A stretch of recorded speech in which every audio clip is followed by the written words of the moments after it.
Welcome to Dracaena Wines podcast. Our wines plus your moments equals great memories. I'm your host, Lori, and this is a podcast about all things wine. Hey everyone, thanks for listening in. Before we get into the podcast, I want to send a shout out to KR Aikido, who left us a 5-star review on Apple Podcast. This is what he had to say. Down to earth wine talk. Just downloaded and listened to a number of episodes after recommendation online. Glad I did. First, I am always on the hunt for more news and facts about wine, and even better if centered around the Central Coast, California. Second, the hosts of the podcast have a winery and make wine so good experience, and there is a lot of personal storytelling within the podcast. The podcast is very down to earth and packed with full of wine and local facts. While I'm trying to pack more knowledge about wine and our local area, this podcast is great for listening to while driving up to Paso for a wine tasting. While there are some interesting production choices on music and topics, I would say if the topic is interesting, then give it a try. Cheers, and here's to wine on the Central Coast. Thank you so much for listening and for taking the time to leave us a review. I will definitely raise a glass in cheers to the Central Coast. Slainte. In last week's episode, I brought you to the Siklos Castle in Villany. I hope you had a chance to see some of the photos on our podcast homepage found at bit.ly/listen to Dracaena, and that's a capital L and capital D. This week, I am giving you an all-access pass to the conference itself. In today's episode, Peter McCombie, a master of wine, consultant, speaker, educator, trainer, writer, and judge, talks about Cabernet Franc around the world. I truly enjoyed spending time with Peter. He is full of interesting stories, both wine and non-wine. Slainte.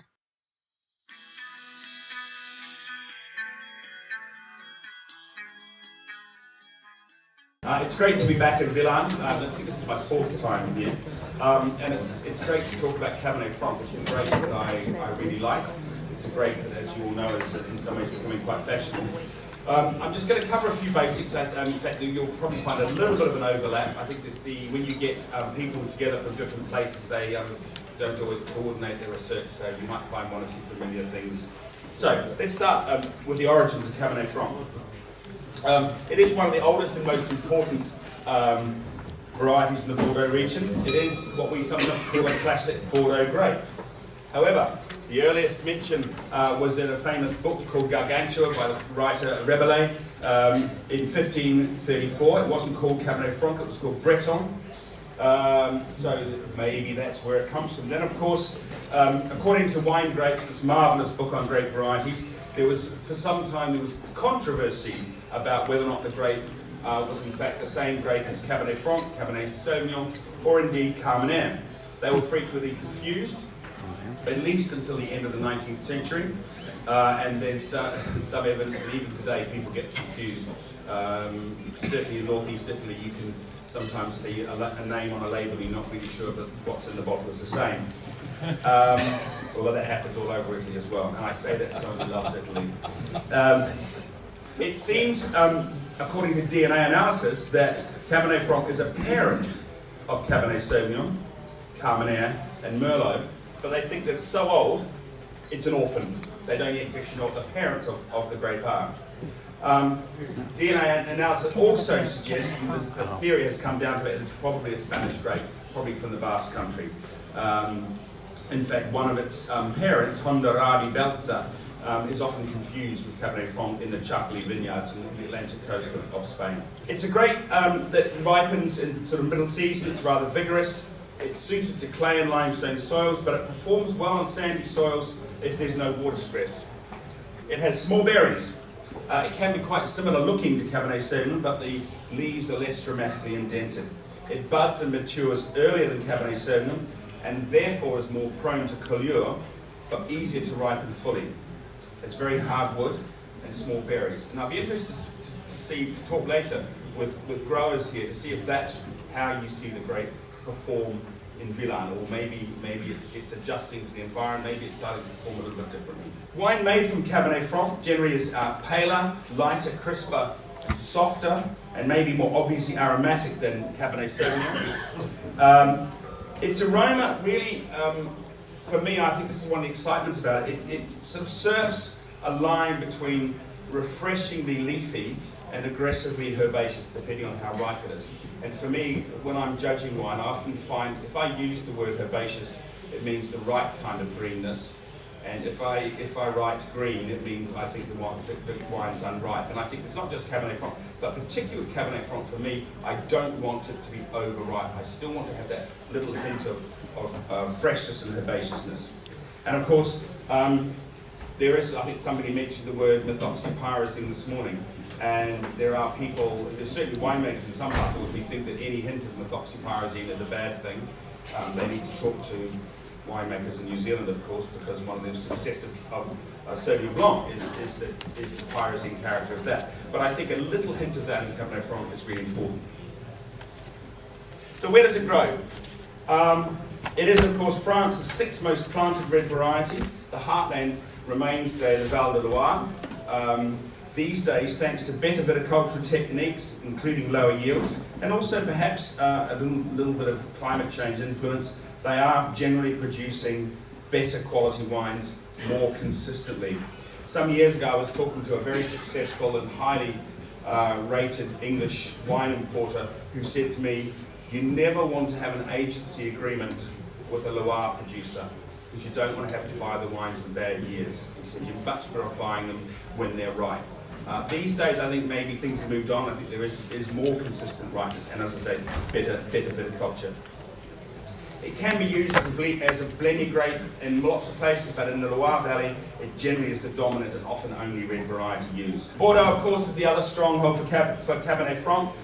It was often planted as a kind of insurance policy against poor viticultural performance from Cabernet Sauvignon and from Merlot because of buds and flowers at different times. It has been giving way to those grapes. Merlot and Cabernet have been planted more widely because of climate change again. So by 2009, plantings had dropped. Less than half the area planted with Cabernet Sauvignon and Bordeaux, and less than a fifth of Merlot's total area.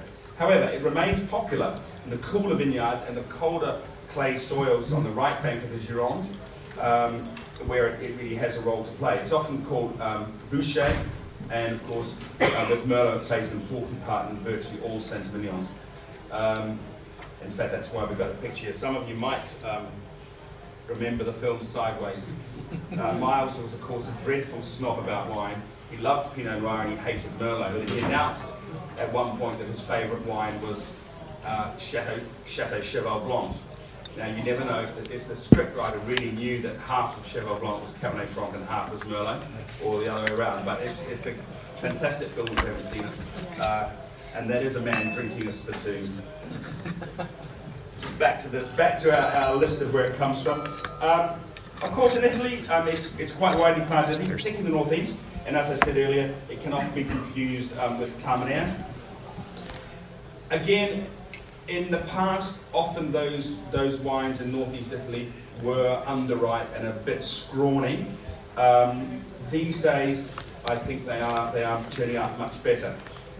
In central Italy, particularly in Tuscany, Cabernet Franc is having a bit of a moment, and I'll come back to that in a later.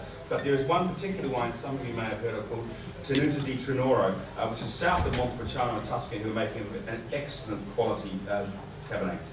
There are pockets of Cabernet Franc across Europe, but of course here in Hungary is the other place where it has significant plantings. Only about 2% of world plantings are in Hungary. Although that puts you in fifth place after Chile's recent resurgence. In the US, traditionally Cabernet Franc has been grown to provide support in a Bordeaux blend. But in Virginia, New York State, and to some extent Washington State, people are getting quite excited about it because it seems to be suiting local conditions. However, California is where the vast majority, more than 1,000 hectares, in fact close to 1,500 hectares are planted in California, most of it in Napa and Sonoma, and of course you'll be hearing more about that in a few moments. Washington State's interesting because it's north of California, but because of the Cascade Mountains, it has a more continental climate. In fact, winters can be quite cold, and that hard wood of Cabernet Franc means that it actually can survive quite well. There isn't a lot planted, but it does make good wine. New York State only has about 200 hectares, maybe a little bit more these days. And again, in Long Island, which has a strong maritime influence, it does quite well. But there are other places upstate in the Finger Lakes, which are a little more continental, where it's doing very well. Down the coast of Virginia, they've got very excited about Cabernet Franc as a grape that they, a little bit like Villany, where they think it can really perform well in that place. Having said that, it's only about 10% of the plantings in the area. Canada. These days we have to talk about Canada, we're used to, but there is Cabernet Sauvignon being grown there. Some in the west coast in Okanagan, but in fact it's warm enough that it's less needed. But on the eastern coast in Ontario, you're finding more of it. They do make ice wine from Cabernet Franc. Certainly it's a style of wine that I'm not a fan of, but there you go, someone has to make these things, and some people surely like them. In South America, you've got a little bit in Uruguay, you have some in Brazil, mostly in the south, in Rio Grande do Sul. In Argentina, there's more than 600 hectares, mostly in Mendoza. And in Chile, that's where most of the South American Cabernet Franc is. And it's in those two countries, I think, Chile and Argentina, where there's quite a lot of excitement about the potential for the grape. And of course you'll get a chance to taste some Chilean wine soon. In Australia, it's the same old story. Cabernet Franc is normally planted as a supporting grape for a Bordeaux blend. Across the Tasman in New Zealand, where I come from, most places are too cool to consistently ripen Cabernet Sauvignon. So where you find Bordeaux blends in places like Hawke's Bay, they're often based on Merlot with maybe 15 or 20% of Cabernet Franc, maybe a little bit of Cabernet Sauvignon, maybe a little bit of Malbec, but they tend to be Merlot blends. And of course, last but not least, South Africa. South Africa's area of Cabernet Franc tripled in the first decade of the century, but it's still less than 1% of the South African vineyard area. But I'll tell you more about that in the next session. Incidentally, Cabernet Franc doesn't make the Organisation Internationale de Vin list of most widely planted varieties. Their definition is varieties that have 100,000 hectares planted globally. There are 13 grapes there. Anyone know what the number one is? Any guesses? No, not anymore. It's actually a Japanese hybrid called Kaioi, and it's grown as a table grape mostly, and most of it grows in China. Now, I've never tasted it, I have no idea, but that is the number one grape. Cab Franc lurks in the lower reaches of the top 20, according to the latest, or the 2015 figures. Okay, I want to talk a little bit about I think Cabernet Franc's having a bit of a moment at them. It's got a certain fashionable allure about it. I thought I'd just quote you a little bit from what Jancis Robinson, the well-known, probably the leading critic in the UK, said. She said, "I'm not a huge enthusiast of the sexual stereotyping of wines, but even I can see that Cabernet Franc might be described as the feminine side of Cabernet Sauvignon. It's subtly fragrant and gently flirtatious rather than massively muscular and tough in youth." And I think that's a really good point for me. Cabernet Franc shouldn't be a kind of wannabe Cabernet Sauvignon. She says, because Cabernet Sauvignon has so much more of everything, body, tannin, alcohol and colour, it's often supposed to be necessarily superior. But she says, I have a very soft spot indeed for the more charming and more aromatic relative Cabernet Franc. She talks about the displacement of Cabernet Franc in Bordeaux and how it's coming back on the right bank. And she said, but if ever proof were needed that Cabernet Franc can produce truly majestic, ethereal wine, it's provided by Chateau Cheval Blanc. 2/3 of his vineyard is planted with Cabernet Franc, the rest being Merlot. The other French region, of course, the range, she says, Cabernet Dominant French here can be weedy and stringy in cooler vintages, but when the grapes ripen fully, they have a beautifully silky texture, soft tannins, and a characteristic aroma, which has long reminded me of pencil shavings. Again, she goes on to talk about Tuscany and how, particularly in Bulgaria and the Tuscan coast, it's now being made as a varietal wine as well as being a supporting grape in blends. Then she gets on to Hungary. She says, where it can make wines which combine both ripeness and refreshment, particularly around Villany. And I think that's a theme for me I want to keep coming back to. I think it's that combination of ripeness and refreshment that's really important, and I really hope that people here continue to try and make wines in that way. And lastly, she says, Cabernet Franc tends to be grown to a limited extent wherever Cabernet Sauvignon is grown, but I, for one, hope we will continue to see more Cabernet Franc dominated wines. They are just so easy to drink. And I think sometimes we forget that wine is supposed to be about pleasure. You can take wine seriously as a producer, you can take wine seriously as someone who writes about wine, or scores wine. But at the end of the day, wine's meant to be drunk. And I think wine, that's a really important part of its character. Thank you, sir. So, who else likes Cabernet Franc? Ellen McCoy, an American writer for Bloomberg, who's become quite influential. She predicted that Cabernet Franc would be one of the wine's hot new trends in 2016, and she asked why.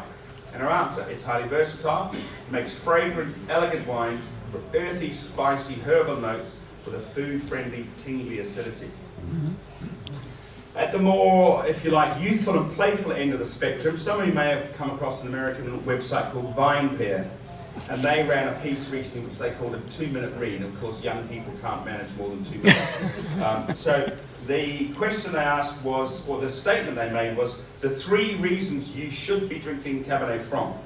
And we haven't got time to go into it, even though it's only 2 minutes, but we haven't got time. Number 1, Cabernet Franc is more than a blending grape. Number 2, Cabernet Franc has tannins for ages. Now, you can interpret that as you like. I'm not even sure, as a native English speaker, I know what that means, but I think they're saying they like the tannins. And Cabernet Franc can age. Now, what I guess the point for me quoting this is, it's deliberately informal, but the point of the site is it targets younger people, and I think that's a concern for lots of us, that if we need to replace us old people who maybe are not drinking so much or dying off, and we need young people to be excited. And I think if we have people like that who are turning people on to Cabernet Franc, and that's got to be a good thing. One of the other things I found in my research was a list of the most expensive Cabernet Franc, which I have to say I wasn't looking for, but when I found it, it amused me. There's always a weakness in lists, but this was from the the wine website, Wine Searcher.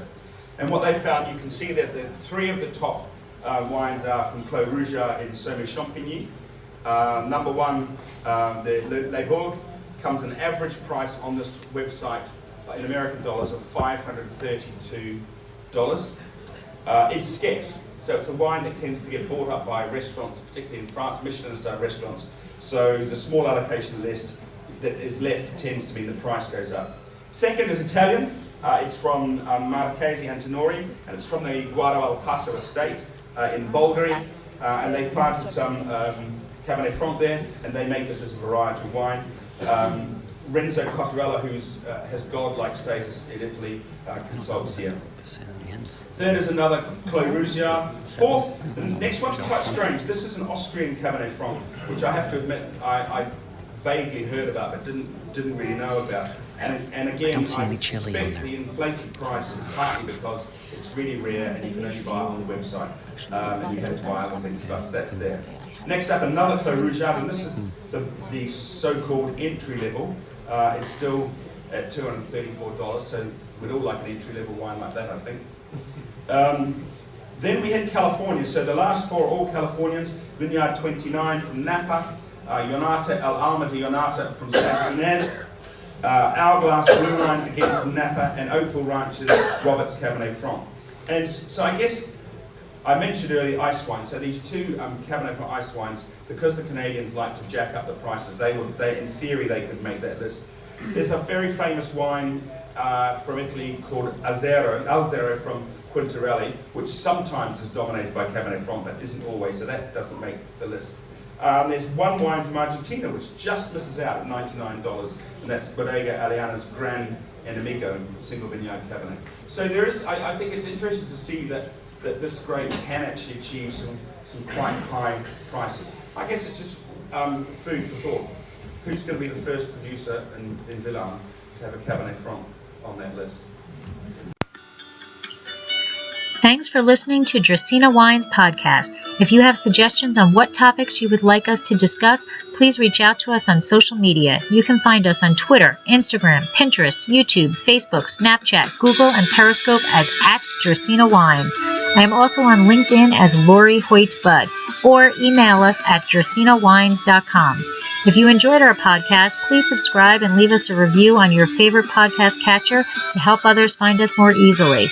We are found on all of your favorite aggregators. To subscribe easily to iTunes, go to bit.ly/Dracaena podcast. That's bit.ly/Dracaena podcast. And that's a capital D for Dracaena and capital P for podcast. Please check out our award-winning wines and find out about our wine club at dracaenawines.com. And remember to always pursue your passion. Slainte.